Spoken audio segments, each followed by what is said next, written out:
नमस्कार. तुम्हाला लहानपणापासून एक वाक्य नक्की ऐकायला मिळालं असेल, की कर्ज घेऊ नका. आयुष्यभर फेडत बसाल. पण एक गोष्ट कधीही लक्षात आली का तुमच्या, की जगातील मोठे उद्योगपती, अब्जाधीश आणि मोठे लोक, मोठ्या कंपन्या हे सगळे हजारो कोटी रुपयांचं कर्ज घेतात. जर कर्ज इतकं वाईट असेल, तर लोक का घेतात? मग प्रश्न असा येतो, की कर्ज गरीब बनवतं की श्रीमंत बनवतं? तर आजच्या व्हिडिओमध्ये आपण बघूया गुड डेप्ट आणि बॅड डेप्ट मधला फरक समजून घेणार आहोत. हा फरक समजला तर पैशाकडे पाहण्याचा तुमचा दृष्टिकोन हा कम्प्लीट चेंज होऊ शकतो. तर कर्ज म्हणजे काय? कर्ज म्हणजे नेहमी वाईट नसतं. आपल्या समाजात कर्ज म्हणजे ओझं असं मानलं जातं. पण खरं म्हणजे कर्ज हे फक्त एक टूल आहे. चाकूने फळ कापता येतं आणि त्या चाकूने इजा देखील होऊ शकते. दोष चाकूचा नसतो, तो वापरणाऱ्याचा असतो. अगदी तसंच कर्जाचं आहे. आपण बघलं असेल, योग्य ठिकाणी घेतलेलं कर्ज तुम्हाला पुढे नेऊ शकतं. चुकीच्या ठिकाणी घेतलेलं कर्ज मात्र तुम्हाला वर्षानुवर्षे मागं खेचू शकतं. म्हणून गुड डेप्ट आणि बॅड डेप्ट समजून घेऊया. बॅड डेप्ट म्हणजे काय ते बघूया आधी. बॅड डेप्ट म्हणजे असं कर्ज जे तुमच्या खिशातून सतत पैसे बाहेर काढतं, पण बदल्यात काहीच देत नाही. काही निर्माण पण करत नाही.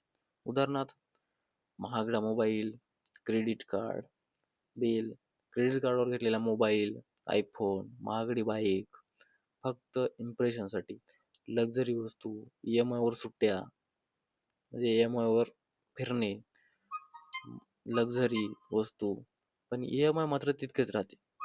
या गोष्टी वेळेची या सर्व गोष्टींची किंमत वेळेनुसार कमी होते, पण ई-एम-आय मात्र वाढतच राहतो.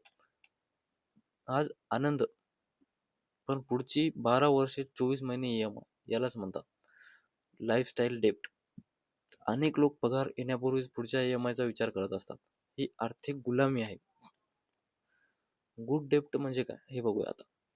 तर आता गुड डेब्ट हे असं कर्ज आहे जे भविष्यात तुमच्यासाठी जास्त पैसा निर्माण करून देऊ शकतं. उदाहरणार्थ एखाद्या छोट्या व्यवसायासाठी घेतलेले लोन किंवा दुकान वाढवण्यासाठी लोन किंवा तुमचा व्यवसाय वाढवण्यासाठी लोन, घेतलेलं लोन, उत्पन्न वाढवण्यासाठी स्किलसाठी घेतलेलं शिक्षण, अशा मालमत्तेसाठी गुंतवणूक जी नियमित उत्पन्न घेऊ शकते. इथे उद्देश वेगळा आहे. आज कर्ज घेतलं, पण उद्या त्या पैशातून जास्त उत्पन्न तयार होईल. श्रीमंत लोक कर्ज घेतात, पण खर्चासाठी नाही, असेट्स तयार करण्यासाठी. यामध्ये मोठा फरक आहे. तर मित्रांनो, गुड डेब्ट हे नावातच आहे की चांगलं कर्ज आहे. तर पुढचा पार्ट बघूया. श्रीमंत लोक कर्जाचा वापर कसा करतात. समजा एका व्यक्तीकडे 10 लाख रुपये आहेत. तो पूर्ण पैसे खर्च करतो.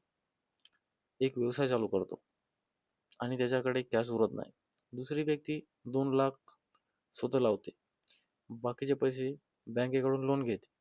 जर व्यवसाय व्यवस्थित चालला, तर लोन हळूहळू व्यवसायातून फेडले जाते. याचा अर्थ त्याने स्वतःची सर्व पैसे अडकवले नाहीत. मोठे उद्योगपती यालाच लिव्हरेज म्हणतात. आपल्या पण मार्केटमध्ये तुम्ही बघू शकता लिव्हरेजिंग, ॲव्हरेजिंग कशी काम करत असते आपल्याला माहीत आहे. लिक्विडिटी. इथे एक गोष्ट लक्षात ठेवा. लिव्हरेज फायद्याचं तेव्हाच असतं, जेव्हा रिस्क समजून घेतलेली असते. अंधाधुंद कर्ज म्हणजे आर्थिक सापळा. साध्या गोष्टीमध्ये, साध्या शब्दात, सामान्य माणूस कुठे चुकतो? आता बघूया की सामान्य माणसाची चूक कुठे होते. बहुतेक लोक आधी खर्च करतात किंवा खूप जणांचं असंच असते की आधी ते खर्च करतात आणि नंतर पैसे कमवण्याचा विचार करतात. श्रीमंत लोक आधी विचार करतात, ही गोष्ट मला भविष्यात पैसे कमवून देईल का? जर उत्तर नाही असेल, तर ते अनेकदा तिथं थांबतात. ते प्रत्येक लोनचा विचार ला एक प्रश्न विचारतात. प्रत्येक लोनला एक प्रश्न विचारतात. हे लोन माझ्यासाठी काम करणार आहे का?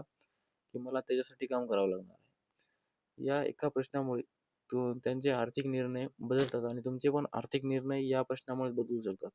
हा प्रश्न आहे की हे लोन, जे मी आता जे लोन घेणार आहे, ते माझ्यासाठी काम करणार आहे की मला त्यांच्यासाठी काम करावं लागणार आहे? म्हणून कर्ज वाईट आहे असं म्हणणं चुकीचं आहे. तसंच कर्ज नेहमीच चांगलं असतं हेही चुकीचं आहे. खरा प्रश्न असा आहे की तुम्ही कर्ज कोणत्या कारणासाठी घेत आहात.